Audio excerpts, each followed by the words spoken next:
Hola. Bueno, el plan hoy escribimos mandatos tú. Aquí están.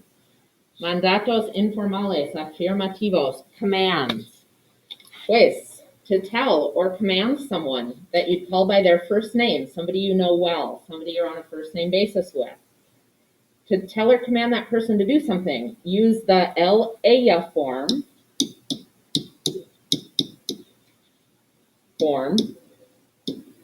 of the present tense. Por ejemplo, if we're just stating something, if I'm driving in the car with someone and I'm just stating like a fact or making an observation, I would use the regular to form of the present tense. You drive fast. But if I want to tell someone, hey, drive fast, we're late, that's a command. So we have to use the ella form of the present tense. So if it's a statement of fact, you drive fast, I'm just like making an observation. We would say, do you remember to drive? So to observe, hey, you drive fast. Obviously, we're using just the to form of the present tense, right? Manejas rápido. And that's just an observation of fact. But if I want to command someone, drive fast, we're late, I have to use the ella form, and it would be maneja rápido. Oftentimes, commands are exclamations, like we say them with some force in our voice. So oftentimes you'll see commands with exclamation marks. Not always, but often. To say to someone, you run every day, and it's just an observation. It's a statement of fact. We would use the to form of the present tense. ¿Recuerdan? ¿Cómo se dice? Corres. You could add to, but you don't need to. Todos los días.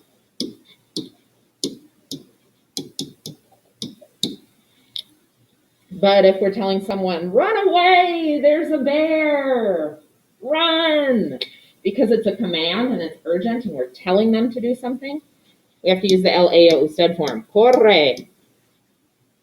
Corre away would be corre lejos, maybe. Corre lejos might be an exclamation.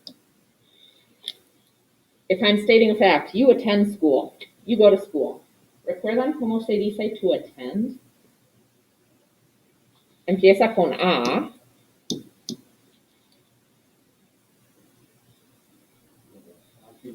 Sí, muy bien. Asistes a la escuela. It's just a statement of fact. I'm making an observation. But if I'm telling you, attend school, like maybe you're a naughty student that skips school all the time and your counselor says, attend school every day, they're making a command. So they would tell you, asiste la escuela. A la escuela, quizás. ¿Está bien? Pues,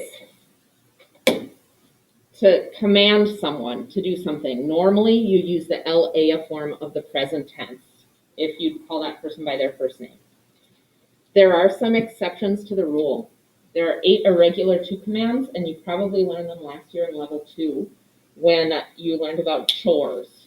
Do you remember learning like an acronym? Not really an acronym, a mnemonic?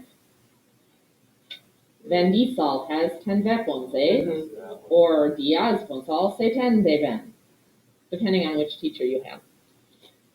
I like Diaz.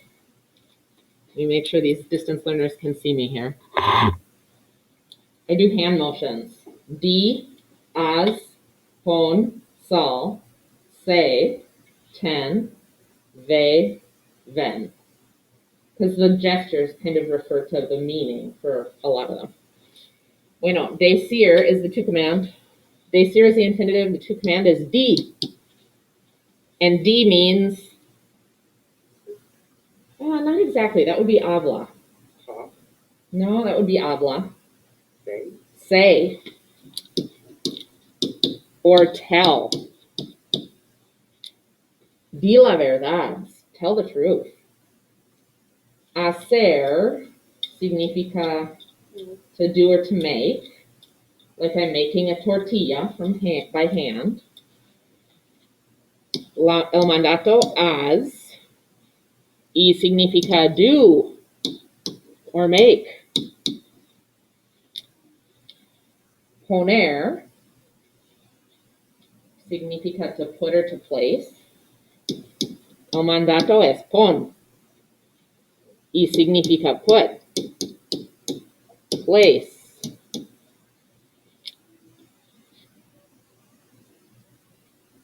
Salir. Leave. Or go out. El mandato es sal.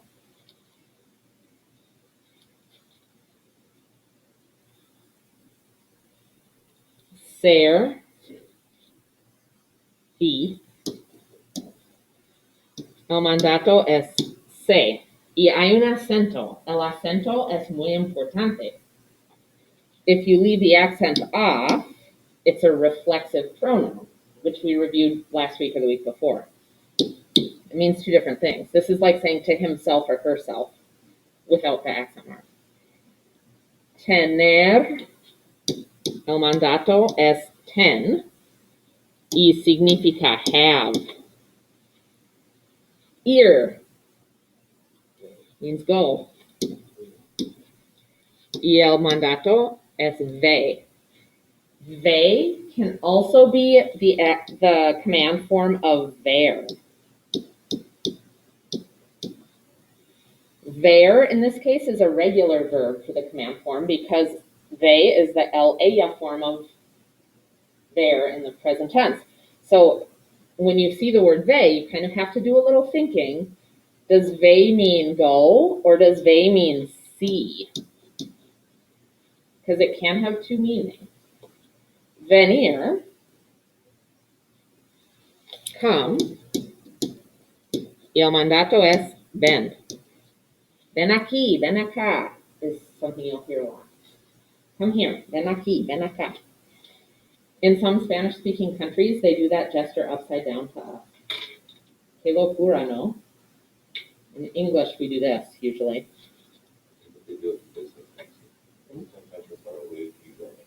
Yeah. That's true. If you're pushing away, usually you have your palms out. It's interesting when you think about the fine points of gestures, because it makes a difference, right? Like this has a slightly different meaning than this, right? This is more like you're in trouble, or come here, it's a secret. Whereas this is less emotional, maybe? Does that make sense? More casual? Yeah. Bueno. One last point. When you use a pronoun with an affirmative command, attach the pronoun to the end of the command. So, for example, if I wanted to say, do it, do you remember how to say it? It would be either lo or la, depending on what it is. Like the homework, la tarea would be la. If I wanted to say, do it, do your homework, I would say, hazla. Set it, set the table. ¿Cómo se dice set? Pon. Ponla. And if we do that, when the pronoun is added to a command of two or more syllables, you have to add an accent mark to the stressed syllable. And there's some more examples here too. For example, I just gave it away. Ayúdame means help me. We have to add an accent mark to the stressed syllable. Where are we going to add it? Ayúdame. Ayúdame. Do you hear where we add it? Ayúdame. On the U. Los sílabos son ayúdame. And I think we talked about in Spanish, The rules of stress in pronunciation say that most of the time the stress is on the second to last syllable of the word, which is true if we take off the may, ayuda, we don't need a written accent, but when we add may to the end, it adds a syllable, and now the verbal stress comes on the third to last syllable, so we need a written accent to indicate that. ¿Está bien? Bueno, creo que es todo.